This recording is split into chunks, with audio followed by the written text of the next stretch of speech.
ራስን አሸንፍና ስራህን ስራ። ዝም ብለህ ሰደቡኝ ረገሙኝ ምናምን አትበል። ለመሰደብ ተፈጥረሃል። አንተ ትሰደባለህ፣ ትረገማለህ፣ ምን ትላለህ፣ ግን ስራ። ያ ስራ ዘመንህን በሙሉ ሲመርቅህ ይኖራል። ችግር የለውም። አሁን ባለው ንፋስ ተወስደን ሳንሰራ ጥፋት እንዳናመጣ እኔ ብቻ የምንል አንሆን። አሁን ያለው በሽታ እኔ ብቻ፣ ሁሉ ነገር እኔ።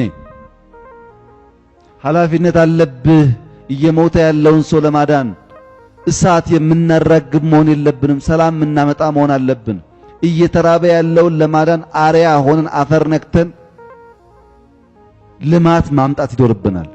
በሐሳብ ብቻ የምንግባባ ሳንሆን በተግባር በሚታይ ነገር የምንግባባ መሆን አለብን። እባካችሁ ይሄ ሲዝን ያመልጠናል። በ8 ሰዓት ስራ ኢትዮጵያ መቀየር አንችልም።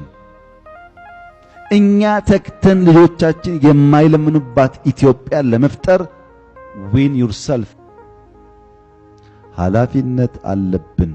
የጀመርነውን ነገር አድምተን ውጤት ለማምጣት በስራ ለማሳየት እና ኃላፊነት አለብን።